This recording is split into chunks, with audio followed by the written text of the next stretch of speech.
the other member of the committee? Rick? Huh. Blacker. I mean, Rick. Just kidding. Oh, he's not usually. That's all right. I can pick on him. He spells my name wrong. Okay, I'm going to call the Pennuchuck Water Special Committee to order on July 24th, 2018 at 7 p.m. in the Aldermanic Chamber. Would the clerk please call the roll? Alderman David Tenza. Present. Alderman at Large Brian McCarthy. Present? Alderman Richard Dowd. Alderman Patricia Klee, present. Alderwoman Lori Wilshire. Here. And we have a quorum. Also present this evening, Larry Goodhue, CEO of Pennuchuck, Don Ware, COO of Pennuchuck, and Tom Leonard, Chairman of Pennuchuck Board of Directors. Would you care to join us, gentlemen? Okay, the first thing on our agenda tonight is public comment. Anyone wishing to give public comment? No? Okay, communications.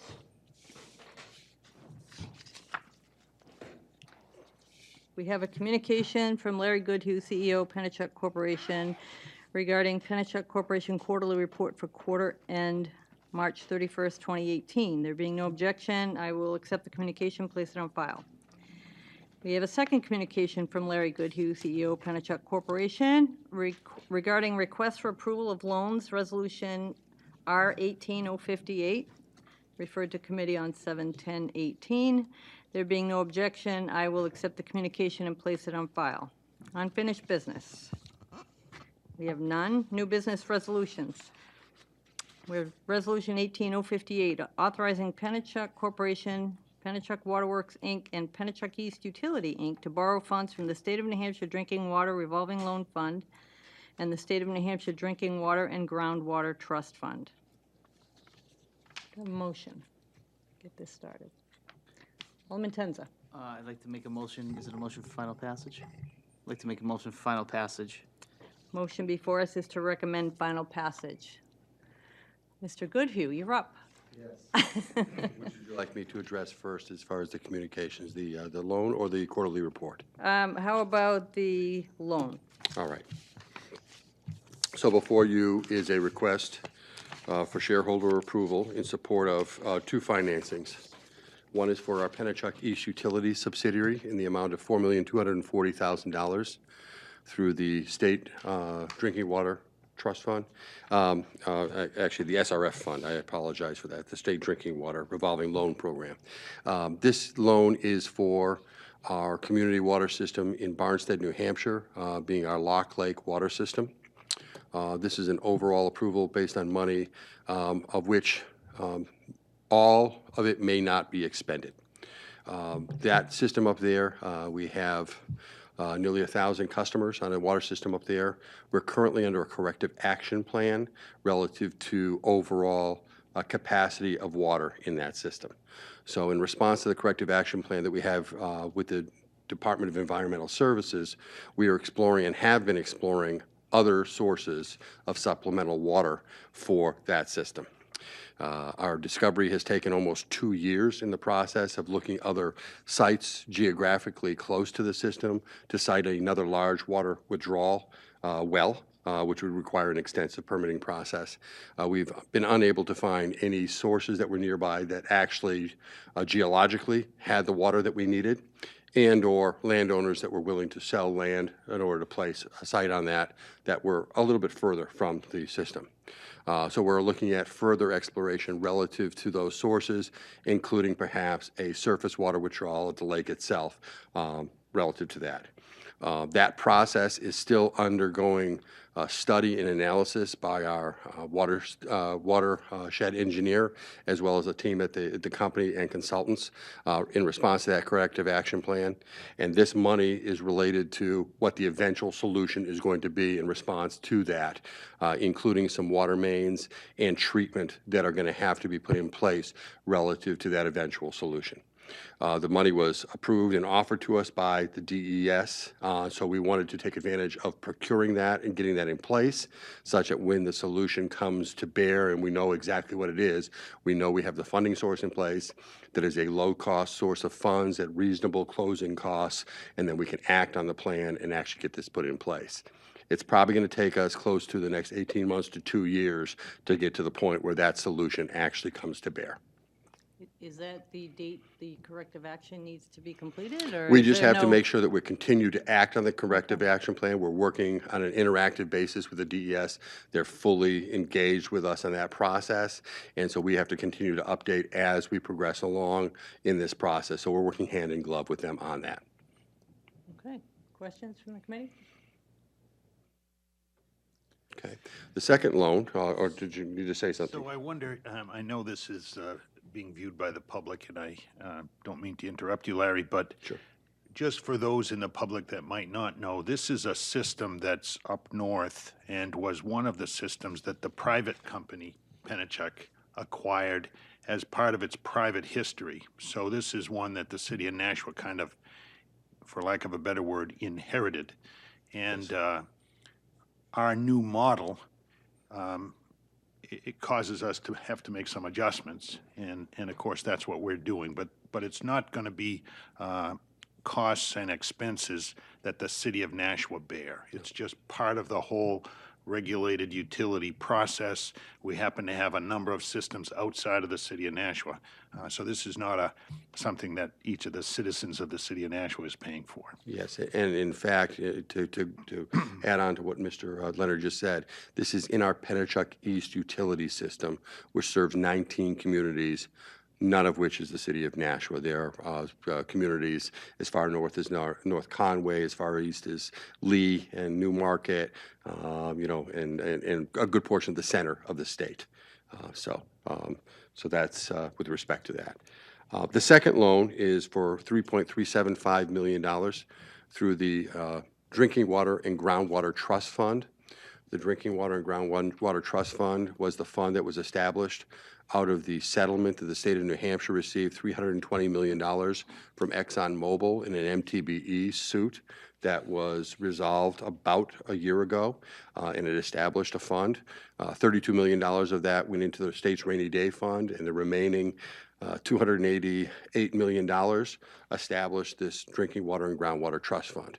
It was established for purposes of remediation of MTBE contamination and or other contamination and development of water sources throughout the state. When we apply, they've actually created a joint application process. When you apply for SRF funds, you're applying not only for SRF funds, but at the same time, they consider whether your projects may be eligible for Drinking Water and Groundwater Trust Fund funding as well.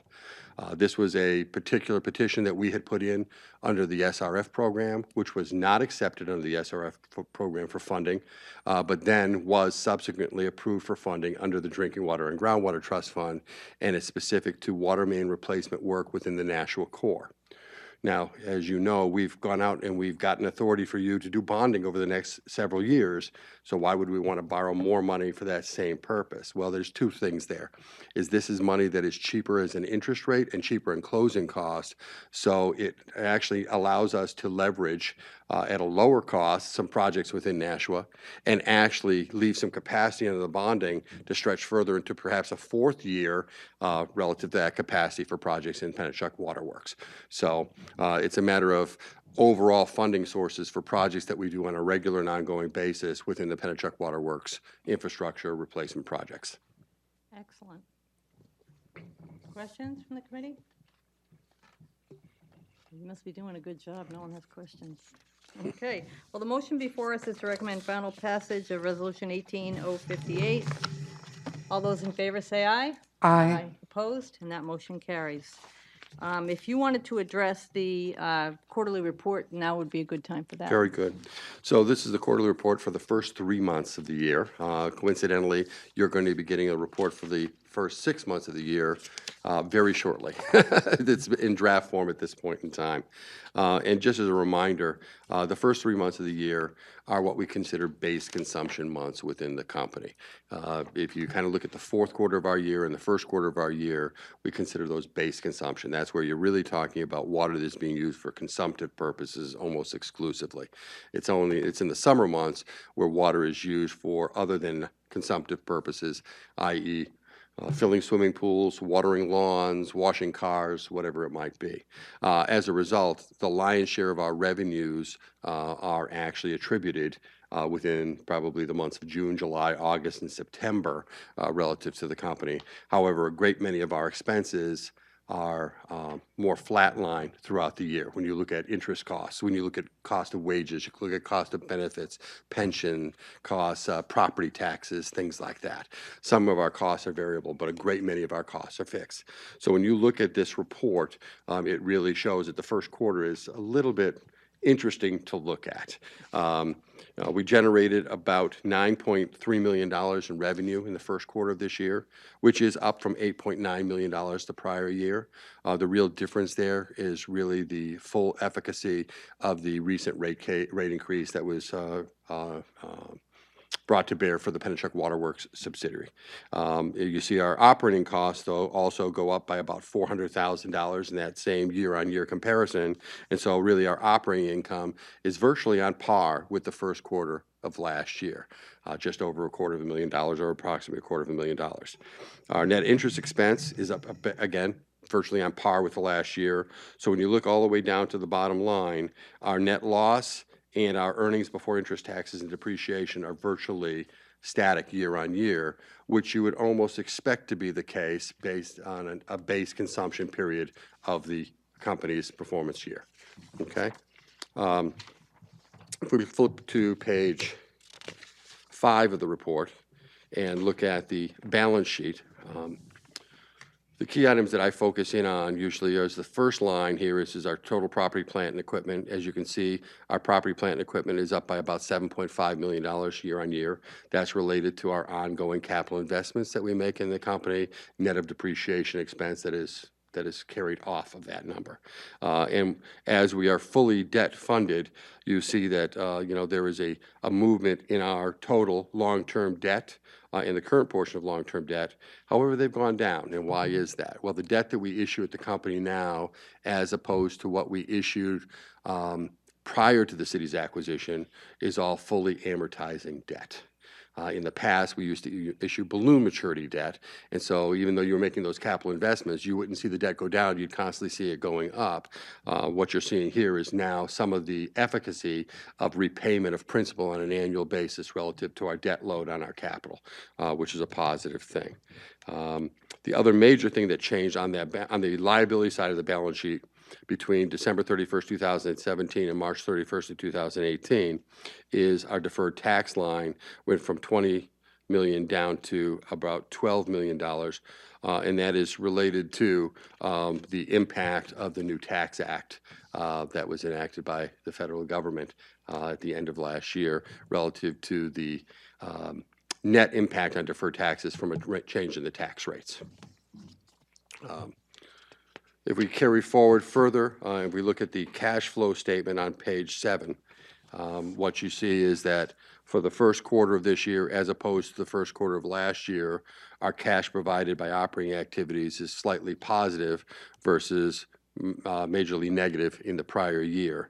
So if you look at that, that's really the cash basis income that is being generated from our activities, in that we have a material shelter against our net income in the form of depreciation and amortization of about $2 million per quarter relative to depreciation and amortization, which is fairly significant.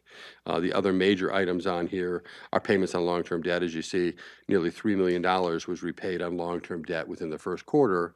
A good portion of that is actually payments to the city, where we continue to make our $707,000 plus per month in payments, including one that was made today, relative to the note payment to the city from the acquisition debt for the corporation. Then if you look at page 8 and look at some of the capital expenditures, The first quarter, again, it's a ramp-up period of time, so there's not a lot of activity on the capital side because it's actually kind of in a quiet time relative to capital projects. The second quarter report is going to have more there. The third quarter report will definitely have more there. The construction season has started a little slow this year. It is in full swing now, and by the end of the third quarter, you're going to see a great deal of dollars that have been expended on various projects that we have ongoing, including the interconnection water main that is being constructed right now across the Merrimack River for our Pennuchuck East Utility subsidiary. So we have the rate case pending for Pennuchuck East Utility. In fact, at 10 a.m. tomorrow morning, we're going to be at the Public Utilities Commission for the final hearing for permanent rates for our Pennuchuck East Utility rate case.